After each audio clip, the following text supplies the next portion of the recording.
What's that saying? Improviser, number one improviser here. Pretend this is one of those blow up fingers that you get at a baseball game. Number one improviser. I once said on Facebook I was off the cuff, and somebody didn't put an emoji, but they put Chris Red from Saturday Night Live. You guys ever heard Saturday Night Live? Chris Red. We worked together, and he said, Ramsey, I'm off the cuff. You're not off the cuff. But, shoot, man. Anyway, did you all see this, Mark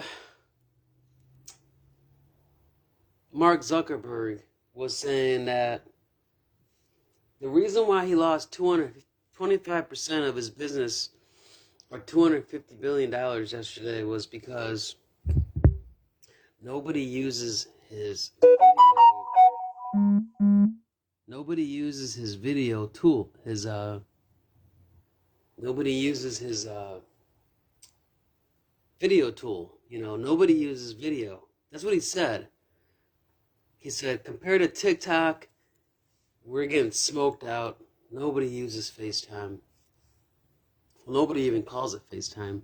But if you're on Facebook and you're using their Skype or whatever, their live stream, it would just make sense because it's Facebook, and it's I'm an Android user, but I'm just trying to keep it real right now. I know a lot of people in high school, like watching Euphoria, they think, oh yeah, being abstract is so meta, it's so you're so ahead of the curve. Like if you remember American History X, right? Where my favorite part of that movie was that dude what's that actor's name? That young actor who played in Terminator. He was my favorite because he was writing a report. What's my essay gonna be? How am I gonna write a report?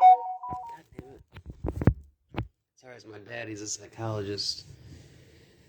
He's got a lot to say, a lot on his mind. But Edward Furlong, that's my favorite part of American History X.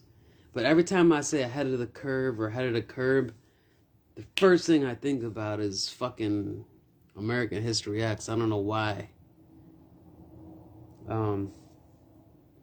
But I do agree with Zuckerberg to think that FaceTime is extremely therapeutic, and it's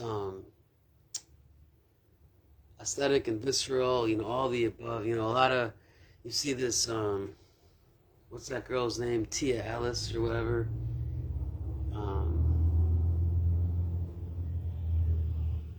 I don't remember.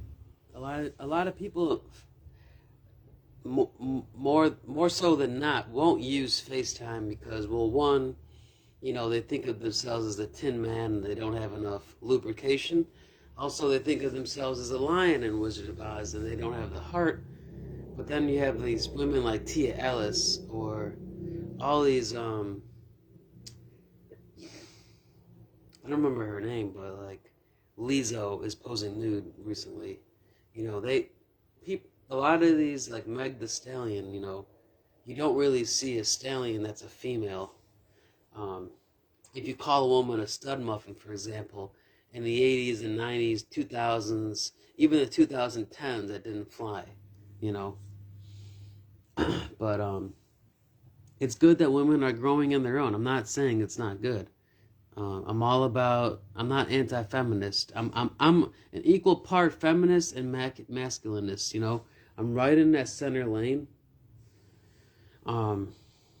But I just feel as if when Tracie Ellis, that's her name, Tracie Ellis, when she says, when she damn, I forgot what I was gonna say.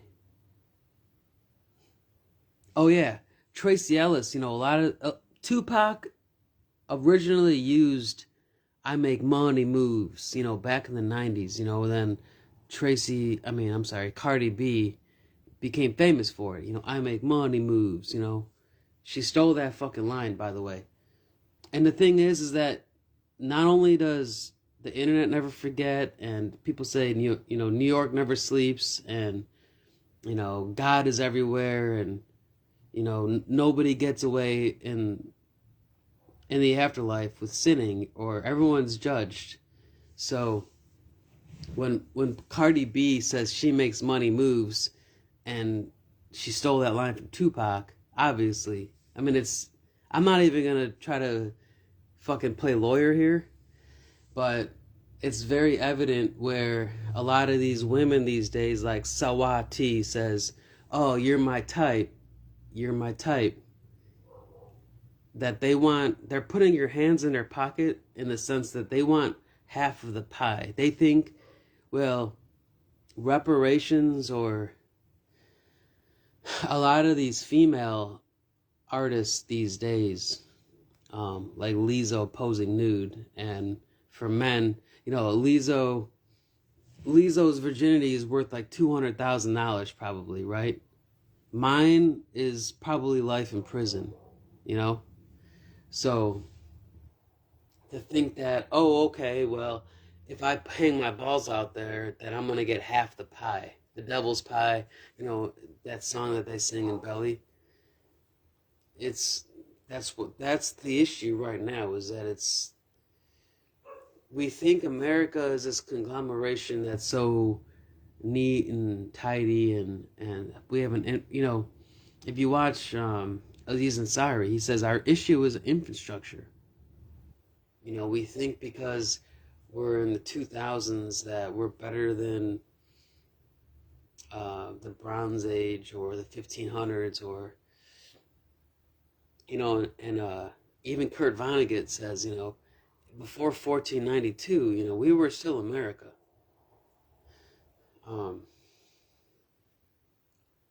So it's so funny to think that not only there's so many hands in our pockets, but we're really puppets on a string. We don't really have any say in the matter. We're out there driving, polluting, causing global warming, thinking that we're like these males in the jungle that are impressing females, answering these mating calls, and we're throwing out like 10 pounds of trash a year. The majority, our bragging rights, the idea of having bragging rights or boasting, is based upon the idea of trash, of how much we get of just, oh yeah, I don't need this dresser right here, I'll just throw it away.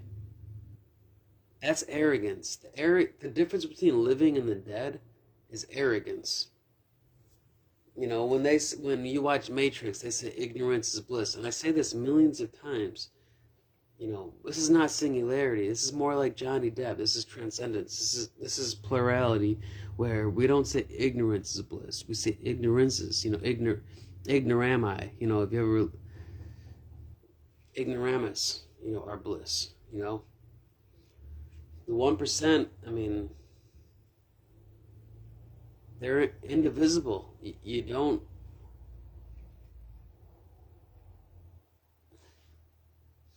The 99% is not about, back in the 2018, people were saying, oh, Black Lives Matter are the 99%, and the rich are the 1% are the rich. But that's not even, that whole idea of saying, oh, keep it 100, oh, I'm going 0 to 60, oh, I'm gonna snap, I'm gonna go from 0 to 60 in 0.0 seconds, or it's just ridiculous.